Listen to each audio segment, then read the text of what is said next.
न्यूजरूममध्ये आपलं सर्वांचं स्वागत।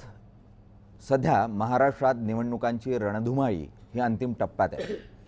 प्रचार जसा जसा टिपेला पोहोचतोय, आरोप प्रत्यारोपही तितकेच टिपेला पोहोचतायत। हे सरकार राहणार की जाणार या संदर्भातली चर्चाही होती। याचंच उत्तर जाणून घेण्याचा आपण आज प्रयत्न करणार आहोत। आज व्हॅलेंटाईन डे आहे आणि तुमच्या आमच्या प्रेमापोटी, जय महाराष्ट्राच्या प्रेमापोटी, मराठी माणसाच्या प्रेमापोटी स्वतः मुख्यमंत्री देवेंद्र फडणवीस हे आपल्याबरोबर आहेत आणि त्यांच्याचकडून मुख्यतः राज्याचा विकास पुढच्या टप्प्यात कसा होईल, मुंबईचं राजकारण कोणत्या दिशेने जाईल हे जाणून घेण्याचा प्रयत्न करू। सर, जय महाराष्ट्रमध्ये आपलं खूप खूप स्वागत। थँक्यू।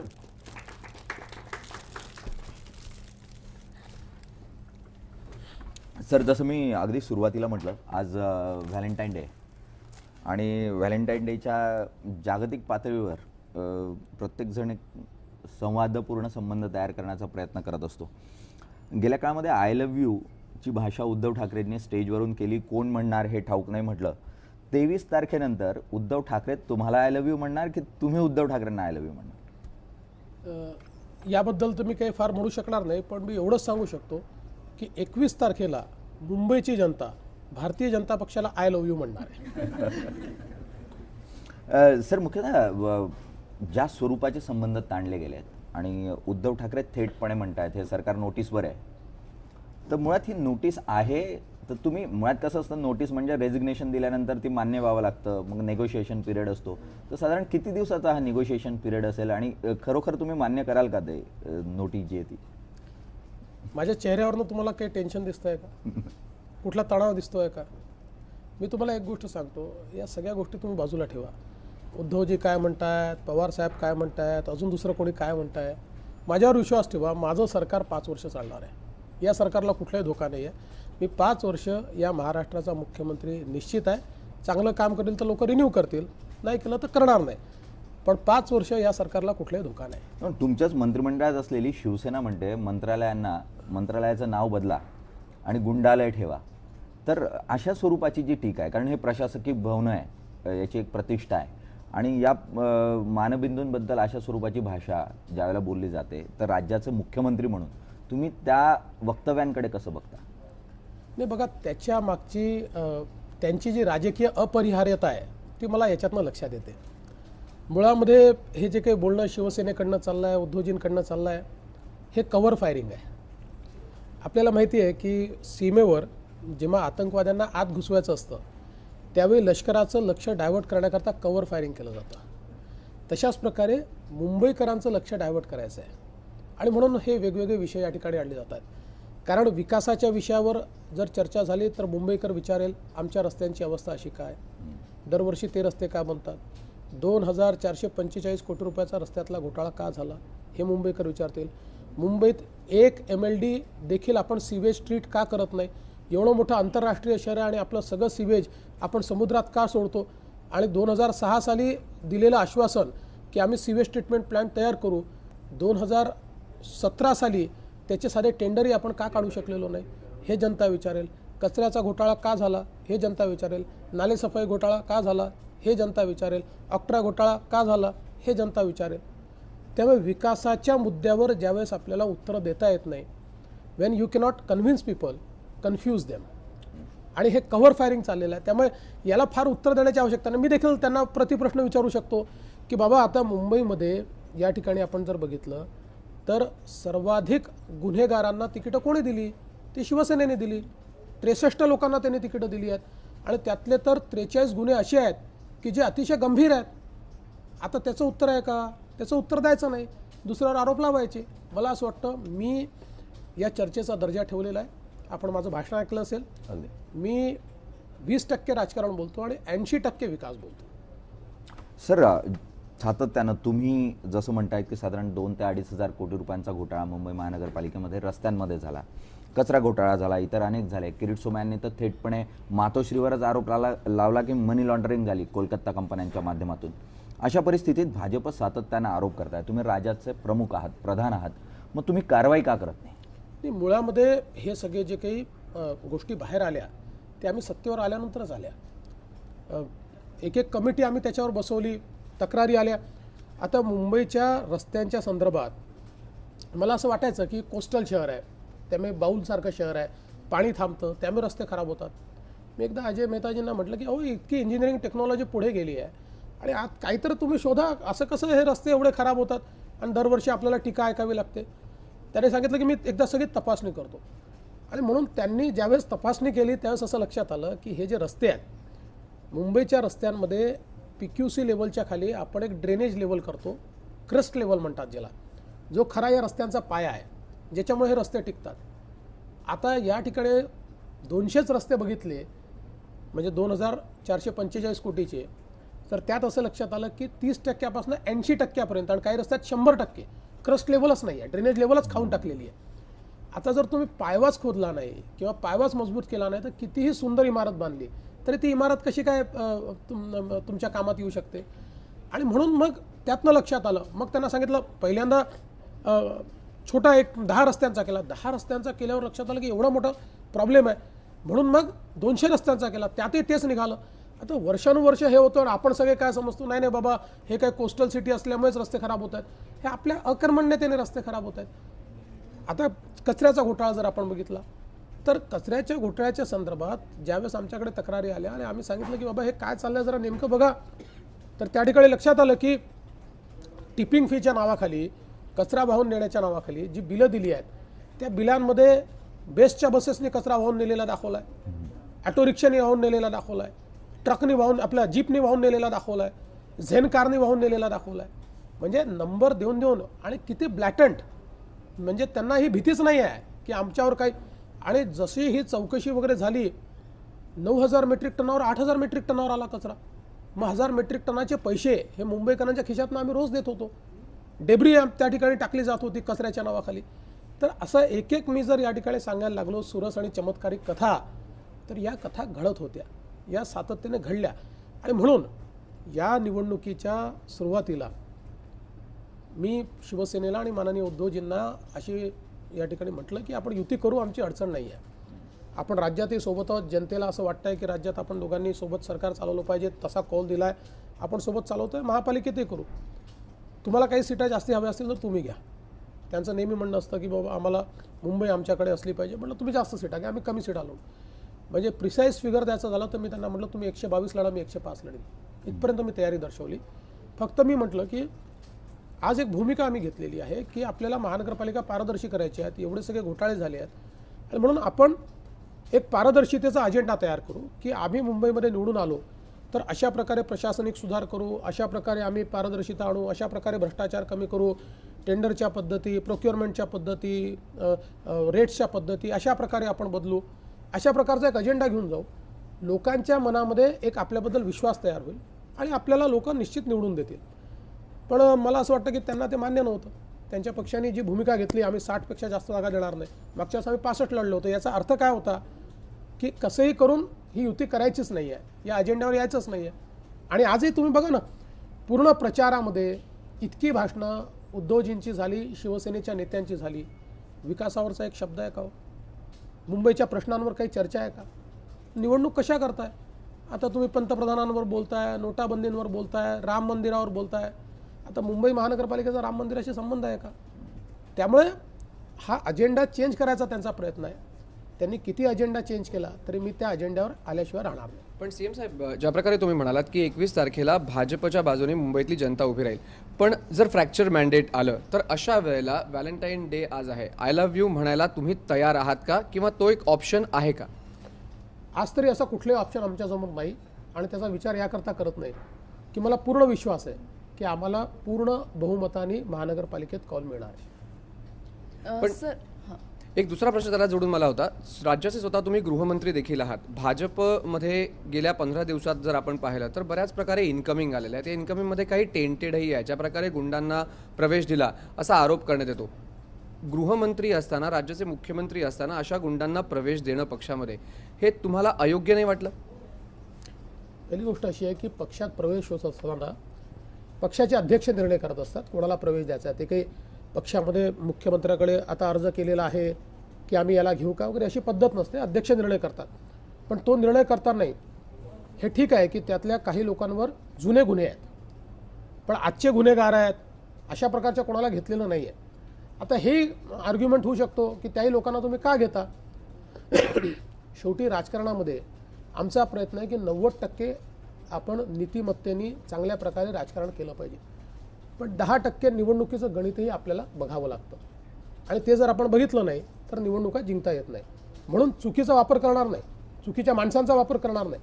पण काही मंडळी अशी आहेत जी सातत्याने निवडून येत आहेत, त्यांच्या घरच्यांना तिकीटं दिली तर त्या सीट निवडून येतात आणि त्यांच्यावर जुने काही गुन्हे आहेत, पण ते गुन्ह्यातनं ते बाहेर पडले आहेत किंवा कोर्टातनं ते सुटलेले आहेत. आता म्हणायला गेलं तर ते टेंटेड गुन्हेगार आहेत, पण दुसरीकडे म्हणायला गेलं तर ते गुन्ह्यातनं सुटलेले आहेत कारण कोर्टाने त्यांना निर्दोष सोडलेला आहे. त्यामुळे मला असं वाटतं की अशा या सगळ्या परिस्थितीमध्ये काही लोक निश्चितपणे आमच्याही पक्षात घेतले गेले आहेत. पण मी हेच सांगायचा प्रयत्न करतो की आम्हाला टार्गेट केलं जात आहे, पण आमच्या तुलनेत, म्हणजे ही तुलना अशी करता येत नाही, ती योग्यही नाही आहे, पण 4 पटींनी 5 पटींनी गुंडांना तिकीटं देण्यात आली आहेत.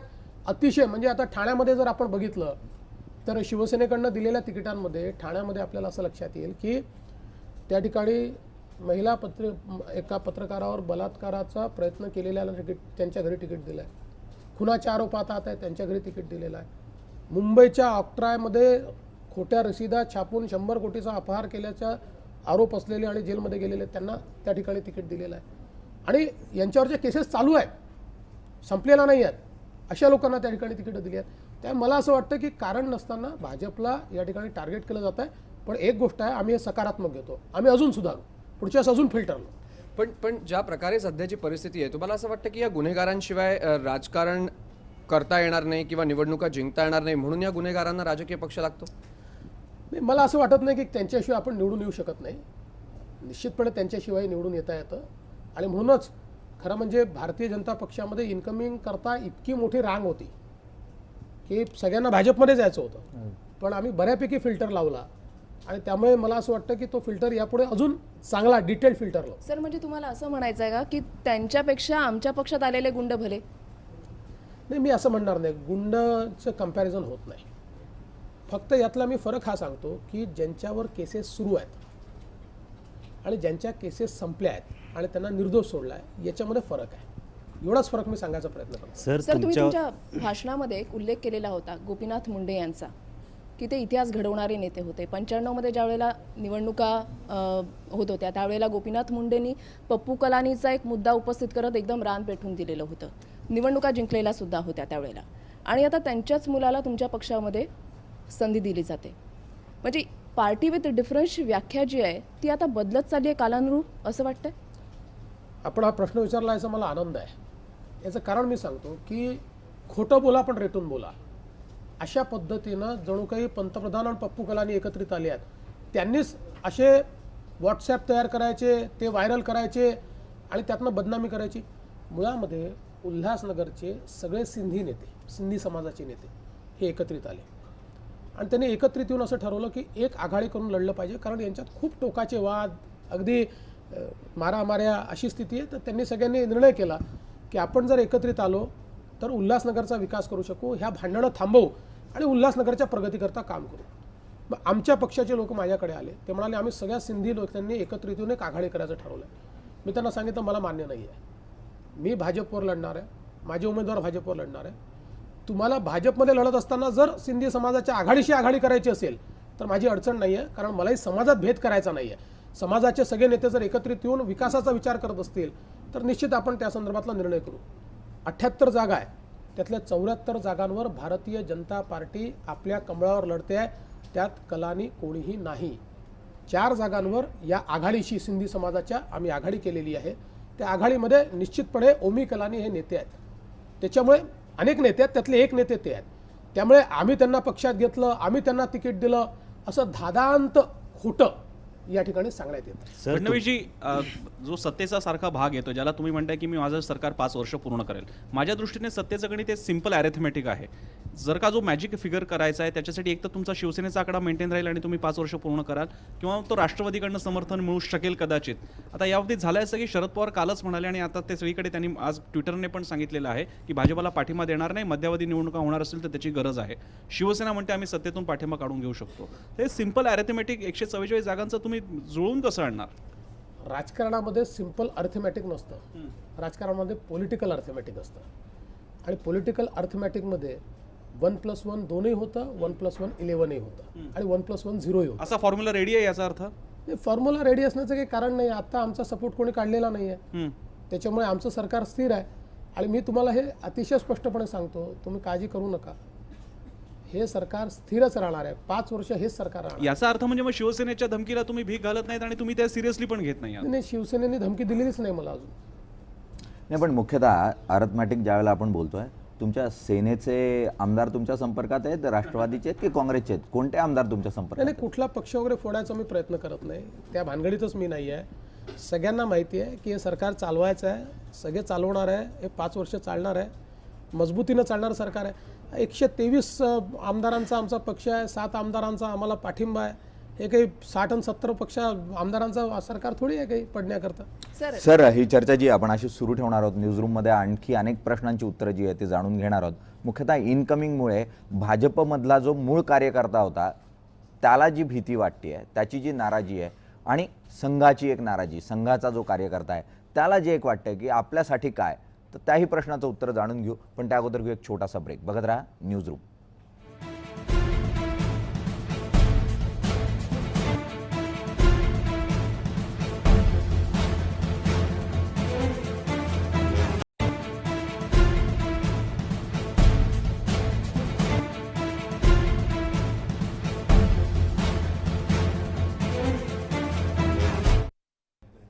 न्यूजरूममध्ये पुन्हा एकदा आपलं स्वागत.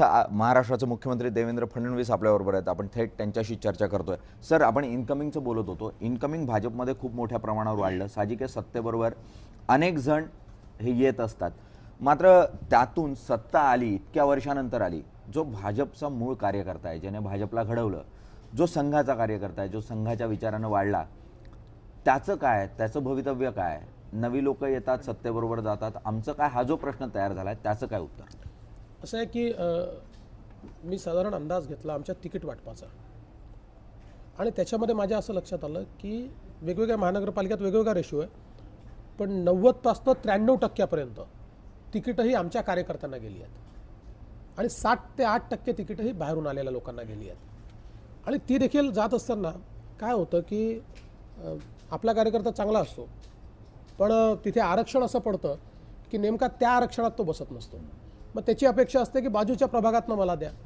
त्या बाजूच्या प्रभागात कोणीतरी आपला दुसरा कार्यकर्ता असतो, त्याला आपल्याला द्यावं लागतं. आणि मग हे आरक्षण पडल्यामुळे त्या ठिकाणी आपल्याला कोणीतरी बाहेरचा घेऊन त्याला कधी कधी तिकीट द्यावं लागतं, कारण नेमका त्या आरक्षणात फिट बसणारा उमेदवार त्या वर्णात आपल्याजवळ नसतो, तो दुसऱ्या वर्णात आपल्याजवळ असतो. त्यातनं काही लोकांना आपल्याला घ्यावं लागतं. पण ओव्हरऑल, आणि मी जाणीवपूर्वक म्हणजे पक्षातल्या कार्यकर्त्यांनी ती यादी दाखवली. माझ्याकडे काही कार्यकर्ते आले होते, ते एका विशिष्ट महानगरपालिकेतले आले होते, आणि ते म्हणाले की साहेब, हे कसं आपल्याकडे बाहेरच्यांनाच तिकीटं दिले जात आहेत. म्हटलं चला आपण लिस्ट घेऊन बसू. आणि मग त्यांच्यासमोर मी मोजणं चालू केलं. हा कुठला आहे? म्हणाले आपला आहे. हा कुठला आहे? आपला. हा कुठला आहे? मग त्यांच्याही लक्षात आलं. मग ते म्हणाले पण एवढी कशाला घेता? मी म्हटलं शेवटी आपल्याला निवडण्याचं गणित जर करायचं असेल तर आपल्याला आपला पक्षाचा विस्तार करावा लागेल. असा पक्ष थोडी चालवता येतो. भारतीय जनता पार्टी आमची कुठेही शाखा नाही असं नाही चालवता येत ना. आमची सगळीकडे शाखा आहेत, आम्हाला सगळे लोक हवे आहेत, असंच आपल्याला पक्ष चालवावा लागतो. त्यांना मी कन्व्हिन्स केलं.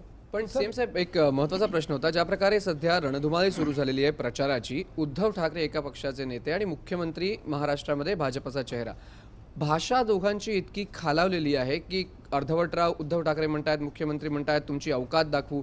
ही महाराष्ट्राने भाषा कधी ऐकलेली नाही. मग ही भाषा का वापरावी लागते? पहिली गोष्ट अशी की आपण जर पूर्ण माझे भाषण बघितले, मी कुठेही एकही डेरोगेटरी वाक्य बोललेलो नाही. आता जो अवकात शब्द आहे की नाही, मी नागपूरचा आहे आणि आमच्या इथे अवकात हा सुसंस्कृत शब्द आहे, हा असंस्कृत शब्द नाही आहे आमच्या भाषेमध्ये, आमच्या मराठीमध्ये. आणि मी असं जर तो असंस्कृत असता तर मी काय वाक्य बोललो, आमची अवकात काय आहे तुम्हाला दाखवून देऊ. तो जर असंस्कृत असता तर आपली अवकात काढली असती का मी? त्यामुळे तो आमच्या मराठी भाषा प्रत्येक भागातली वेगळी आहे, त्या भाषेनुसार तो शब्द मी त्या ठिकाणी वापरला, तो आमच्या रेग्युलर वापरातला शब्द आहे. पण त्या दिवस आहे, आजचा दिवस आहे, या सगळ्या दिवसांमध्ये माझ्या एकाही भाषणामध्ये एकही डेरोगेटरी शब्द, एकही खालच्या दर्जाचा शब्द, खालच्या पातळीची टीका मी केली नाही, मी करणारही नाही. मला त्याची आवश्यकताच नाही. माझ्या भाषणामध्ये मी विकासाचं बोलतो, विकासाचा अजेंडा सांगतो, विकासाची पाऊलवाट सांगतो, कशा प्रकारे विजन आहे ते सांगतो, आणि तेच मी सांगत राहणार आहे. नाही, पण दुसरीकडे तुमचं जे नेते आहेत किरीट सोमय्या, त्यांनी थेटपणे 7 कंपन्यांमध्ये मातोश्रीचे कसे लागेबांधे आहेत आणि मनी लॉन्ड्रिंग कशा स्वरूपात मातोश्रीतून झालंय अशा स्वरूपाचा आरोप लावला. हा थेटपणे तुम्ही तुमच्या सहयोगी पक्षाच्या केंद्रस्थानावर केलेला हल्ला म्हणून बघितला जातोय. कुठे जाणार हे प्रकरण? मुख्यतः तुम्ही कारवाई करणार? नाही, मला जिथपर्यंत माहिती आहे, म्हणजे मी पूर्ण माहिती घेईल, पण किरीट सोमय्यांनी असं म्हटलं आहे की या 7 कंपन्या आहेत, या 7 कंपन्यांमध्ये कोणाची हिस्सेदारी आहे, त्यांनी कोणावर आरोप नाही लावला. या 7 कंपन्यांमध्ये शिवसेनेच्या कोणत्या नेत्यांची हिस्सेदारी आहे, कोणी इथे मनी लॉन्ड्रिंग केलं आहे हे तुम्ही आम्हाला सांगा, अशा प्रकारची मागणी त्यांनी केली आहे. त्यामुळे त्यांनी काही आज तरी कोणावर थेट आरोप वगैरे लावलेला नाही. आणि मी तुम्हाला एक सांगतो की या पक्षाचा नेता म्हणून आम्ही आमचं ठरवलेलं आहे विकासाच्या अजेंड्यावर निवडणूक लढायची. पण उद्धव ठाकरे तुमचे आणि त्यांचे दोघांचे संबंध तुम्हा दोघांचे अत्यंत चांगले आहेत, म्हणजे सगळ्यात जास्त युतीसाठी तुम्ही दोघंही आग्रही होतात. उद्धव ठाकरेंकडून मुख्यमंत्र्यांबद्दल अर्धवट राव, काही कळत नाहीत, निष्क्रिय आहेत, त्यांना काही येत नाही, अशी भाषा वापरणं कुठेतरी वाटतं की ही भाषा त्यांनी वापरायला नको होती.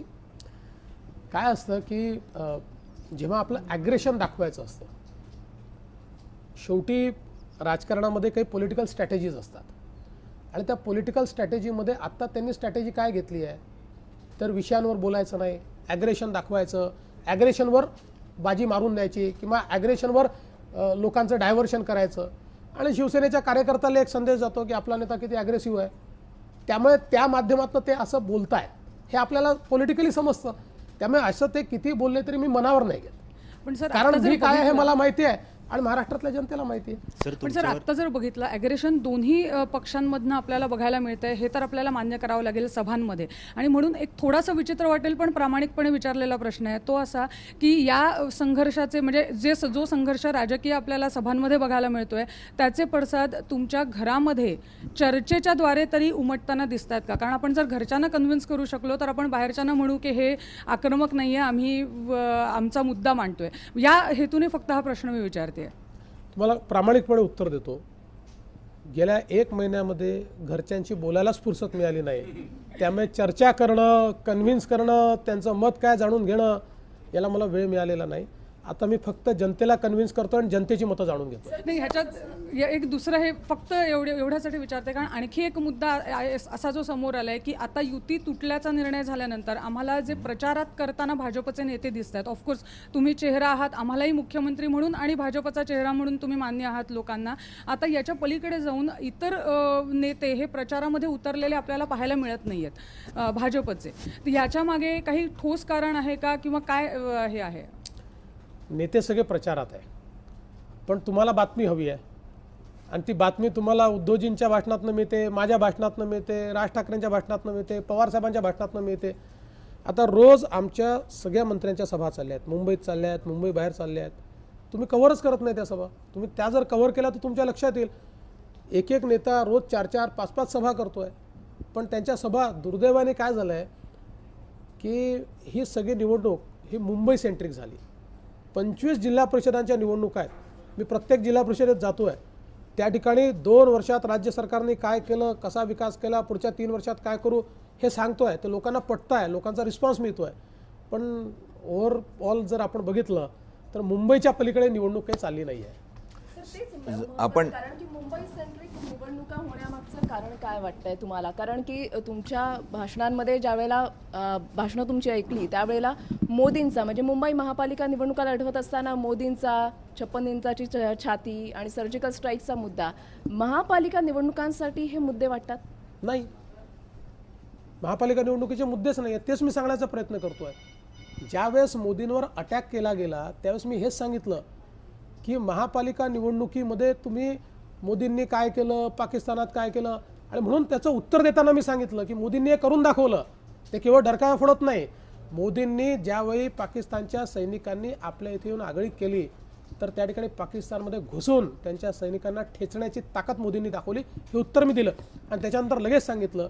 त्यामुळे हे मुद्दे महापालिकेचे नाही आहेत, लोकांचं लक्ष डायव्हर्ट करू नका, महापालिकेच्या मुद्द्यांवर बोला, हाच माझा आग्रह आहे. सर, ही चर्चा आपण अशी सुरू ठेवणार आहोत. प्रमुख प्रश्न पुढच्या काळातले जे आहेत ते म्हणजे मुंबईच्या विकासासाठी काय आणि कशा स्वरूपाची स्ट्रॅटेजी असेल महाराष्ट्र सरकारची, स्वतः मुख्यमंत्र्यांची, हे जाणून घेण्याचा प्रयत्न करू. मात्र त्या अगोदर घेऊ एक छोटासा ब्रेक. बघत रहा न्यूज रूम.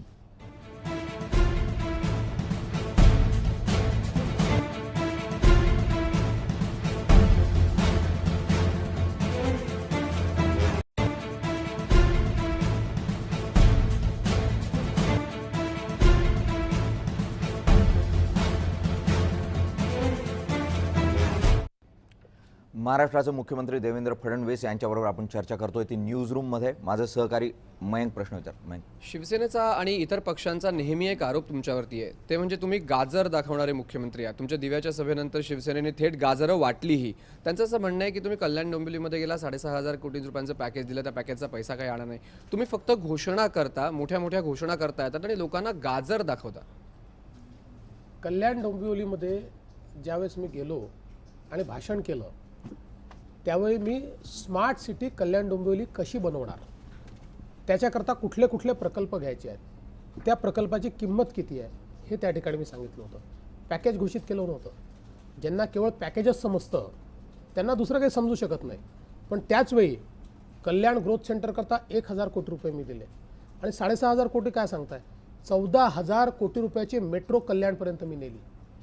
आणि आज महानगरपालिकेचं हे काम आहे की महानगरपालिकेने हे जे प्रकल्प मी दिले होते हे प्रकल्प तयार केले पाहिजे, ते राज्य सरकारला पाठवले पाहिजे. केंद्र सरकार आणि राज्य सरकार त्याला पैसा देणार आहे. एवढंच नाही तर माझ्याकडे केनेडियन पेन्शन फंडचे लोक आले, ते सॉफ्ट लोन देतात. त्यांनी मला विचारलं की आम्हाला सॉफ्ट लोन द्यायचं आहे, आम्ही कुठल्या महानगरपालिकांना दिलं पाहिजे. मी सांगितलं MMR रिजनमध्ये 2 महानगरपालिकांना द्या. एक ठाण्याची महानगरपालिका, दुसरी कल्याण डोंबिवलीची महापालिका आणि दुसरं पुण्याच्या महापालिकेला बाहेर तुम्ही द्या. आणि त्यांनी त्याला मान्यता दिली. त्यामुळे पैशाची कमतरता नाही आहे. पण जर आपण योजनाच तयार केल्या नाहीत, आता त्यांना कुठल्या योजनांमध्ये इंटरेस्ट आहे, फक्त रस्ते बनवणे. आता फक्त रस्ते बनवून शहर सुधरू नाही शकत. शहरामध्ये ITचं एकदा एंटरप्राइज आर्किटेक्चर प्लॅन केलं पाहिजे, IT बॅकबोन इन्फ्रास्ट्रक्चर तयार केलं पाहिजे. आता ओरॅकल कंपनीशी मी बोललो, ओरॅकल कंपनीने पूर्ण त्याच्याकरता फंडिंग करायचं मान्य केलं. पण त्याचे प्रस्ताव तयार करावे लागतील, त्याला पुढाकार घ्यावा लागेल. ओरॅकल पूर्ण पैसा लावून त्या ठिकाणी एंटरप्राइज आर्किटेक्चर क्लाउड बेस तयार करून त्याच्या माध्यमातून पूर्ण ITचं बॅकबोन इन्फ्रास्ट्रक्चर तयार करायला ते आहे की ज्याच्यातनं सगळ्या सिटीजन सेंट्रिक सर्व्हिसेस, पाणी पुरवठा असेल, स्वच्छता असेल, बस सिस्टीम असेल, या सगळ्या स्मार्ट सिस्टीम्समध्ये आपल्याला कन्वर्ट करता येतील. त्यांना पुढाकार तर घ्यावा लागेल. महापौर त्यांचा आहे.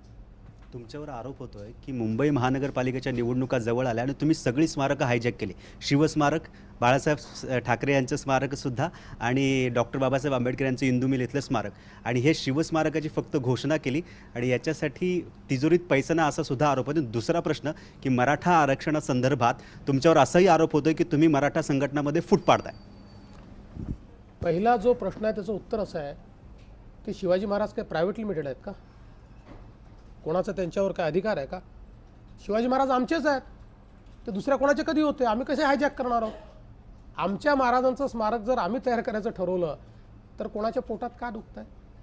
आणि आम्ही नुसतं त्या ठिकाणी भूमिपूजन केलेलं नाही, त्याचं टेंडर निघालेलं आहे, त्याचं सबमिशन काल होतं. पण काही बिल्डर्सने अशी आम्हाला विनंती केली की 1 आठवडा तुम्ही एक्सटेंड करा. त्यामुळे 22 तारखेला त्याचं सबमिशन आहे, 24 तारखेला ते टेंडर उघडेल, त्याचं काम सुरू होईल. इंदू मिलचं डिमॉलिशन झालं, त्याचं टेंडर निघालं, ते काम आम्ही सुरू केलेलं आहे. आणि बाळासाहेबांच्या स्मारकाच्या संदर्भात आम्ही एवढंच सांगितलं की बाळासाहेब, बघा शिवसेनेशी आमचे वाद होतील, प्रवाद होतील, पण आमची युती ज्या काळामध्ये शिवसेनेशी होती त्या काळात आणि आजही आमच्याकरता बाळासाहेब हे एक पितृतुल्य व्यक्तिमत्व आहे आणि त्याच्यामुळे त्यांचं स्मारक झालं पाहिजे एवढाच विषय आम्ही मांडला, त्याला आम्ही पूर्ण मदत करतो आहे. त्यामुळे मला असं वाटतं की हे काही स्मारक वगैरे हायजॅक करण्याचा विषय नाही आहे. आणि मराठा आरक्षणाचा जिथपर्यंत विषय आहे, कुठल्या संकटात मी फूट पाडली? मुळामध्ये मराठा आरक्षणाच्या संदर्भात ज्या ज्या मागण्या समोर आल्या त्या मागण्यांना सकारात्मकतेनं सरकार पुढे गेलं आणि म्हणून मराठा समाजाचा आमच्यावर विश्वास आहे. आज आपण बघितलं असेल की या सगळ्या आंदोलनामध्ये जी सकल मराठा समाजाने आचारसंहिता काढली होती, ज्यावेळेस रास्ता रोकोही केला त्यावेळेस आचारसंहिता काढली होती, त्या आचारसंहितेत त्यांनी सांगितलं होतं की वैयक्तिकरित्या मुख्यमंत्र्यांच्या विरोधात, मंत्र्यांच्या विरोधात नारे देऊ नका, सरकारचा विरोध करा पण वैयक्तिक करू नका. का करलं? याचं कारण काय? आम्ही प्रामाणिकतेने पुढे गेलो आहे. असा कुठला मुद्दा नाही की जो मराठा समाजाने मांडला आणि आम्ही त्या मुद्द्यावर कारवाई केली. शरद पवारांचा आज स्पेसिफिक स्टेटमेंट आलेला आहे की भाजपने रसद पुरवली. प्रदेशाध्यक्ष स्वतः टोपी घालून जात होते त्या मोर्चांना आणि मराठा मोर्चांना पहिल्यांदा रसद पुरवली आणि नंतर विरोधी मोर्चांना पुरवली. भाजपने रसद पुरवली का? असं आहे की या राज्यामध्ये अशा प्रकारची रसद पुरवून मोर्चे करण्याचं काम कोण करतं हे मी सांगण्याची आवश्यकता नाही आहे. त्याचं उत्तर पवार साहेब देऊ शकतात. पण हा आमच्यावर आरोप नाही आहे, हा सकल मराठा समाजावर आरोप आहे की आमच्या पैशावर त्यांनी मोर्चे काढले. विचारा बरं त्यांना, एक तरी पैसा त्यांना भारतीय जनता पक्षाने दिला का?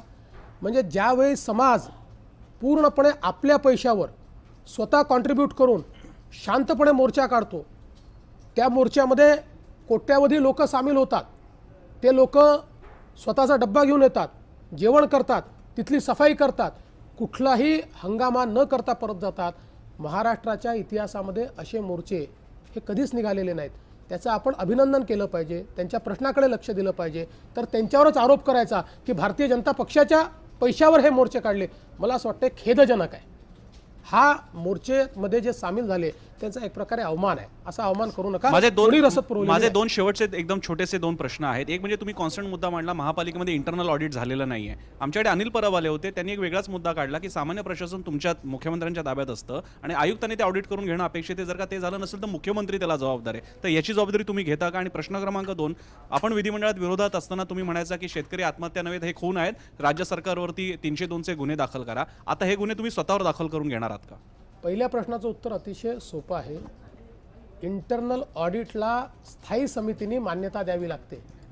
ती स्थायी समितीने मान्यता दिलेली नाही, म्हणून ते इंटरनल ऑडिट त्या ठिकाणी झालेलं नाही. त्यामुळे याचा प्रशासनाशी संबंध नाही आहे, याचा स्थायी समितीशी संबंध आहे, ज्याचे अध्यक्ष हे शिवसेनेचेच नेते आहेत. त्यामुळे अनिल परब जे सांगतायत ते पूर्णपणे चुकीचं आहे. सर, दुसरं आपण जो प्रश्न विचारला, पहिलं तर मी अशी कधीच मागणी केली नाही. अनेक आमचे नेते करत होते पण मी मागणी केली नाही. पण तरी सांगतो की जर 302चा गुन्हा दाखल करायचा असेल तर तो आमच्यावर नाही होणार, तो जुन्या सरकारवर. याचं कारण शेतकऱ्याची अवस्था त्यांच्यामुळे आहे. सिंचनाचा घोटाळा कोणी केला? त्यांनी केला. या ठिकाणी शेतकऱ्याला विजेपासून दूर कोणी ठेवलं? त्यांनी ठेवलं. शेतकऱ्याची ही अवस्था त्यांच्यामुळे आली आहे. त्यामुळे जर त्यांना असं वाटत असेल की 302चा गुन्हा दाखल केला पाहिजे तर तो त्यांच्यावर येईल, माझ्यावर नाही होणार. पण सीएम सर, बहुत दुहेरी या ठिकाणी भूमिका का? उत्तर प्रदेशमध्ये सरकार आलं तर आम्ही शेतकऱ्यांचं कर्ज माफ करू, पंतप्रधान स्वतः म्हणतात की शेतकऱ्यांचं कर्ज माफ करायला मी पुढाकार घेतो. महाराष्ट्रामध्ये भाजपचं सरकार, तुम्ही अत्यंत जवळचे आहात पंतप्रधानांचे, मग अशा पद्धतीमध्ये मग महाराष्ट्रात दुहेरी भूमिका का? मग महाराष्ट्रामध्ये का नाही कर्जमाफी होऊ शकत? कोणी सांगितलं तुम्हाला कर्जमाफी करणार नाही? मी तर सभागृहात सांगितलं की आम्ही कर्जमाफीच्या बाजूच्या आहोत. आमचा मुद्दा एवढाच आहे की कर्जमाफी कधी केली पाहिजे. 2008 साली आपण कर्जमाफी केली. कर्जमाफी शेतकऱ्यांची झाली नाही, बँकांची कर्जमाफी झाली. 2009 साली पुन्हा शेतकरी कर्जबाजारी झाले.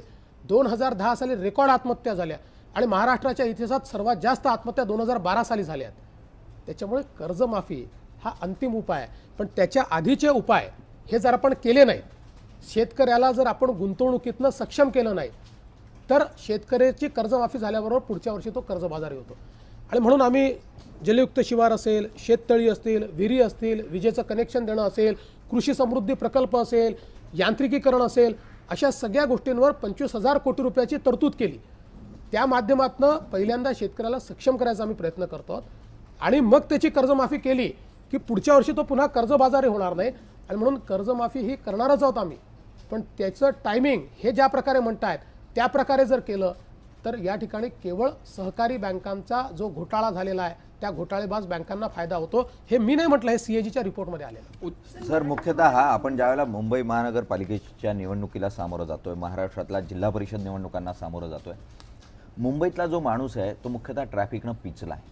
आणि त्यासाठी म्हणून कोस्टल वे सारखी योजना जी तुमच्या आराखड्यात होती, चर्चा खूप होती आहे. अगदी पृथ्वीराज चव्हाणांच्या काळातही या संदर्भातली चर्चा झाली. पण प्रत्यक्षात अवतरणार तर कधी अवतरणार आणि या दृष्टीने पावलं कधी टाकली जाणार? मला असं वाटतं की कोस्टल रोडच्या संदर्भात जेवढी ठाम भूमिका या राज्य सरकारने आणि मी स्वतः घेतली यापूर्वी कधी झाली नाही. साधारण 2005-06च्या कालावधीमध्ये कोस्टल रोड तयार करण्यात यावा. कोस्टल रोड हे रिक्लेमेशन असतं. जसा आपला मरीन ड्राईव्ह आहे, मरीन ड्राईव्ह हा त्या काळचा कोस्टल रोड आहे, तर रिक्लेमेशन आहे. तसं हे रिक्लेमेशन समुद्रात करायचं. आणि म्हणून त्याची संकल्पना आली की मुंबईला एक कोस्टल रोड आपण दिला पाहिजे. ती संकल्पना आल्यानंतर 4-5 वर्ष चर्चा झाली मग महापालिकेने देखील आपला एक आराखडा सांगितला, आम्ही तयार करू. राज्य सरकारने मागणी केली की हे केलं पाहिजे, ते चर्चा करत राहिले. 2011 साली फाईल बंद झाली, कारण आपल्या कायद्यामध्ये जे नोटिफिकेशन आहे त्या नोटिफिकेशनमध्ये रोड करता रेक्लेमेशन अलाउड नाही आहे. त्यामुळे जोपर्यंत कायदा बदलत नाही तोपर्यंत या ठिकाणी हे करता येत नव्हतं आणि म्हणून ती फाईल बंद झाली. 2014च्या नोव्हेंबरमध्ये मी ज्यावेळी मुख्यमंत्री झालो आणि याचा आढावा घेतला, कारण मी ज्यावेळी एक विजन डॉक्युमेंट मांडलं होतं आपल्याला माहिती आहे निवडणुकीच्या पूर्वी, त्यावेळेस मी सांगितलं होतं की मुंबईला कोस्टल रोड दिला पाहिजे. आणि म्हणून त्याचा आढावा घेतल्यावर माझ्या असं लक्षात आलं की कायद्यात बदल करून नोटिफिकेशन जोपर्यंत बदललं जात नाही तोपर्यंत कोस्टल रोड होऊ शकत नाही. मग मी त्याला वॉर रूम प्रोजेक्ट केलं. मी स्वतः केंद्र सरकारकडे गेलो. केंद्र सरकारला भीती अशी होती की कोस्टल रोड केल्याबरोबर CRZची लाईन पुढे जाईल, ती पुढे गेल्याबरोबर रिअल इस्टेट तयार होईल. कारण आपल्याला माहिती आहे की समुद्राची जी CRZची लाईन आहे किंवा रस्ता जो आहे लँडवर्ड साईडला जी काही 500 मीटरची किंवा 100 मीटरची जी काही त्याच्यामध्ये वेगवेगळ्या ज्या अटी टाकलेल्या आहेत ती वाढेल. मी त्यांना सांगितलं मला ते काहीही नको आहे, तुम्ही त्यात आमच्याकडनं हे अंडरटेकिंग घ्या, आम्ही तुम्हाला लिहून देऊ की आम्ही रिअल इस्टेट तयार करणार नाही, आम्ही केवळ ग्रीन स्पेस तयार करू, जी जागा आम्हाला मिळेल तेवढ्या जागेत ग्रीन स्पेस तयार करू आणि पब्लिक करता ती आम्ही ओपन करू आणि आम्हाला याची मान्यता द्या. त्या आधारावर साधारणपणे जून-जुलै 2015 पहिलं नोटिफिकेशन केंद्र सरकारनं त्या ठिकाणी काढलं, ज्यातनं त्यांनी त्या नोटिफिकेशनमध्ये कोस्टल रोड करता रेक्लेमेशन अलाउ करण्याकरता कायद्यामध्ये आणि नोटिफिकेशनमध्ये बदल करण्याचं नोटिफिकेशन होतं. त्याच्यावर सजेशन ऑब्जेक्शन आले. त्या सजेशन ऑब्जेक्शनला आम्ही सगळी उत्तरं दिली आणि साधारणपणे नोव्हेंबर-डिसेंबर 2015ला त्यांनी फायनल नोटिफिकेशन काढलं आणि त्या दिवशी खऱ्या अर्थानं कोस्टल रोड अलाउ झाला. कायद्याने रेक्लेमेशन करून रोड बांधता येईल हे अलाउ झालं. याकरता 3-4 बैठकी मी त्या ठिकाणी जाऊन दिल्लीमध्ये घेतल्या. त्याच्यानंतर अलाउ झाल्यानंतर मग आपल्याला त्याचा एन्व्हायरमेंटल क्लिअरन्स हवं होतं. मग मी महापालिकेला सांगितलं की आता हा अलाउ झाला आहे, त्यामुळे आता तुम्हाला इम्पॅक्ट ॲनालिसिस करता येईल. त्यांनी एन्व्हायरमेंटल इम्पॅक्ट ॲनालिसिस केलं. ते करण्याकरता 4 ते 6 महिने त्या ठिकाणी लागतात. ते एन्व्हायरमेंटल इम्पॅक्ट ॲनालिसिस करून MCZMAकडे ते नोटिफिकेशन करता पाठवलं. पहिलं नोटिफिकेशन आपण काढलं. MCZMAकडे गेल्यानंतर त्याला मान्यता देताना 2 अटी MCZMAने टाकल्या. एक अट टाकली की जे मँग्रोव्हचं नुकसान होतं आहे त्याच्या बदल्यात 5 पट मँग्रोव्ज रिप्लांट करा. ओके. आणि दुसरी अट त्यांनी टाकली की याच्यावर मास रॅपिड ट्रान्सपोर्ट या दृष्टीनं तुम्ही ट्राम ठेवा. हो. ओके. मग महापालिकेचे अजय मेहता त्यांच्याशी माझी चर्चा झाली आणि आम्ही या निष्कर्षाला पोचलो की या दोन्ही अटी ज्या आहेत या अटी व्यवहार्य नाही आहेत. पुन्हा आम्ही केंद्र सरकारकडे गेलो. आम्ही त्यांना सांगितलं की ट्राम आता कुठल्या जमान्यात आपण आहोत, त्यामुळे तुम्ही आमच्यावर अट ही टाका की रॅपिड मास ट्रान्सपोर्ट असलं पाहिजे, त्याचा मोड आम्हाला ठरवू द्या, तुम्ही ट्राम त्याच्यात टाकू नका. तर केंद्रीय पर्यावरण मंत्रालयाने सांगितलं की हे MCZMAचं हे चुकलेलं आहे, अशा प्रकारे ते अट तुमच्यावर टाकू शकत नाही. दुसरं आम्ही त्यांना सांगितलं की 3 पट मँग्रोव्ज हे हायकोर्टाने म्हटलं आहे, सुप्रीम कोर्टाने म्हटलं आहे, तुम्ही 5 पट म्हणाल तर तेवढी जागा देखील उपलब्ध होणं कठीण जातं. त्यामुळे तुम्ही 3 पट जे तुमच्या नोटिफिकेशनमध्ये तेच म्हणा. त्यांनी पुन्हा ते MCZMAकडे परत पाठवलं. दरम्यानच्या काळात MCZMAला आम्ही कन्व्हिन्स केलं. त्यांनी आता ते सगळे त्याच्यावर सजेशन ऑब्जेक्शन घेऊन 6,500 सजेशन ऑब्जेक्शन आले. ते सगळे 6,500 सजेशन ऑब्जेक्शन अकोमोडेट करून फायनल रिकमेंड करून ते केंद्र सरकारकडे फायनल एन्व्हायरमेंटल अप्रुव्हलला पाठवलं. मला असं वाटतं की महिन्याभरात कधी ते अप्रुव्हल येईल. पण हे करत असताना काम थांबलं नाही. मी पुन्हा म्हणजे हे सगळ्या प्रोसेसमध्ये 10 बैठका माझ्या झाल्यात. मी पुन्हा केंद्र सरकारकडे गेलो आणि मी त्यांना सांगितलं की आता ही फॉर्मॅलिटी, कारण शेवटी तुम्ही इन प्रिन्सिपल जर आम्हाला अप्रुव्हल दिला आहे तर याच्यात काही चूक असेल तर ते तुम्ही सुधाराल, पण तोपर्यंत आमचं काम का थांबवता. त्यामुळे तुम्ही इन प्रिन्सिपल अप्रुव्हलवर आम्हाला EOI कॉल करायची परवानगी द्या, सगळं तिथलं जे काही सर्वेक्षण करायचे आहे त्याची परवानगी द्या. त्यानुसार त्यांनी परवानगी दिली, सर्वेक्षण झालं, त्या आधारावर फर्स्ट फेजचे EOI कॉल केले, त्याचं प्री क्वालिफिकेशन कॉल झालं आणि आता RFQ स्टेजवरती आहे. म्हणजे RFQ हे आल्यानंतर त्याची प्राईस बीड होईल आणि ती ओपन झाल्यानंतर हा पावसाळ्याचा सीझन संपल्यानंतर हा कोस्टल रोड आपल्याला तयार करता येईल. गेली 2 वर्ष सातत्याने केंद्र सरकारकडे मी याचा पाठपुरावा केला आणि मी स्पष्ट सांगतो की केवळ मोदीजींचं सरकार होतं म्हणून ही परवानगी मिळाली. यापूर्वीच्या सरकारने परवानगी दिली नाही. मुख्यमंत्री गेले, सगळे गेले, प्रत्येक वेळी परवानगी नाकारली गेली. सर एका सभेमध्ये तुम्ही गौप्यस्फोट केला होता की ठाणे महानगरपालिकेच्या आयुक्तांनी तुम्हाला फोन केला होता आणि सांगितलं होतं की त्यांना धमकी दिलेली आहे, कट रचलेलं आहे. तर नेमकी ती धमकी कोणी दिली होती, त्याबाबत त्यांनी तुम्हाला काय सांगितलं होतं का? अशा गोष्टी चॅनलवर सांगायच्या नसतात. सर आरोप लागतो तुमच्यावरती, नेहमी आरोप लागतो की सत्तेचा गैरवापर केला जातोय भाजपकडनं आणि भाजप सत्तांध झाली. त्याचं उदाहरण दिलं पाहिजे ना. म्हणायला तर आपण काही म्हणू शकतो, पण त्याचं उदाहरण काय आहे? सर कोणता सत्तेचा गैरवापर आम्ही केला आहे? कुठे आम्ही सत्तांध झालो आहोत? आम्ही सत्तांध झालो असतो, या देशामध्ये सर्वात जास्त खासदार आमचे, महाराष्ट्रात सर्वात जास्त आमदार आमचे, आणि आता नगरपालिकेच्या निवडणुका झाल्या, सर्वाधिक नगराध्यक्ष आमचे, सर्वाधिक नगरसेवक आमचे. आम्ही जर सत्तांध झालो असतो तर इथल्या जनतेने आम्हाला मतदान केलं असतं. सर, सर्वसामान्यांना अच्छेदन आणण्यासाठी सरकार प्रयत्न करतंय. कशा पद्धतीनं काम चालू आहे ते तर तुम्ही पाहताय. मात्र काही दिवसांपूर्वी चेंबूरमधल्या वसतिगृहामध्ये एक प्रकार घडलेला होता की जेवणामध्ये अक्षरशः पाल सापडलेली होती. 3 वर्षापूर्वी सुद्धा तोच कॉन्ट्रॅक्टर होता. त्यावेळेला सुद्धा अहवाल मागवला, कारवाई करू असं सांगितलं जात होतं. आता सुद्धा तेच सांगितलं जात आहे. विद्यार्थ्यांसाठी अच्छेदन केव्हा येणार? कारण त्यावेळेच्या सरकारमध्ये सुद्धा हाच प्रश्न होता आणि आताही तोच आहे. नाही, आता याच्यामध्ये काही आम्ही गोष्टी बदलणं सुरू केलं आहे. उदाहरणादाखल आपल्याला माहिती आहे की विद्यार्थ्यांना सप्लाय करण्यात येणाऱ्या सगळ्याच गोष्टींमध्ये मोठ्या प्रमाणात भ्रष्टाचार होता. ही खातीच काही होती, सामाजिक न्याय असेल, आदिवासी विकास असेल, ही कॉन्ट्रॅक्टर करताच चालायची आणि कॉन्ट्रॅक्टर्सचा वॉर होता त्या ठिकाणी. म्हणजे अनेक वेळा तर मी बघितलं की अधिकारी हतबल अशा प्रकारची परिस्थिती मी बघितली. आम्हाला कॉन्ट्रॅक्टर्समध्ये इंटरेस्टच नाही आहे. आम्ही मॅक्सिमम गोष्टी DBTवर आणल्या आणि थेट पैसा देणं सुरू केलं. त्यामुळे कॉन्ट्रॅक्टर्सची लॉबी आम्ही संपवली.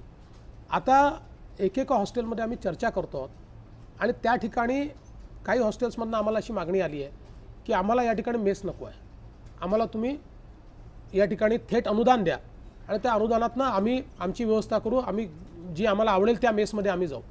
ते देखील आम्ही काही ठिकाणी अलाउ करायचं ठरवलेलं आहे. आणि दुसरं, अशा प्रकारच्या ज्या तक्रारी आलेल्या आहेत त्याच्यावर कडक कारवाई केली पाहिजे, हे आदेश मी दिले आहेत. आणि प्रसंगी जर खरंच चूक असेल तर फौजदारी कारवाई केली पाहिजे, हे देखील आदेश दिले आहेत. सर, अगदी शेवटी कार्यक्रम संपण्याची वेळ झालेली आहे. मुख्यतः उद्धव ठाकरे कालच सभेमध्ये म्हटले की जर कर्जमाफी झाली तर मी कायमस्वरूपी या सरकारला पाठिंबा देईल. या अर्थसंकल्पीय अधिवेशनामध्ये कर्जमाफी पाहायला मिळेल?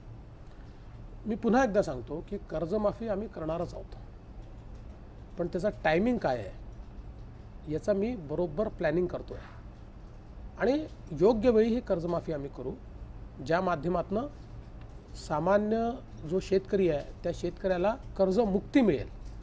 आणि म्हणून आज मी आपल्याला एवढंच सांगतो की या सगळ्या ज्या गोष्टी त्यांना निवडणुकीत आठवत आहेत या आमच्या डोक्यात आहेत, उचित वेळी ते आम्ही करू. योग्य वेळ आली की निश्चितपणे राज्यातल्या शेतकरी राजाला कर्जमुक्त करण्याचा प्रयत्न जो आहे तो सरकारकडून होईल. तो किती दिवसात याचं आश्वासन जरी सरकार देत नसलं तरी मुख्यमंत्र्यांनी स्पष्टपणे आश्वासन दिलं आहे की या शेतकरी राजाला चांगले दिवस येतील, या दृष्टीने सरकारचे प्रयत्न सुरू आहे. निश्चितपणे ही कर्जमुक्ती मिळेल आणि या सरकारला सेनेचा पाठिंबाही कायम राहील अशी अपेक्षा करूयात. आणि मध्यावधी निवडणुकांना राज्याला सामोरं जावं लागणार नाही ही अपेक्षा घेत आपण आज इथेच थांबूयात. सर, खूप खूप धन्यवाद. तुम्ही आज न्यूजरूममध्ये आलात आणि आमच्या सर्वांच्या प्रश्नांना मनमोकळी अशी उत्तरं दिली, त्यासाठी धन्यवाद.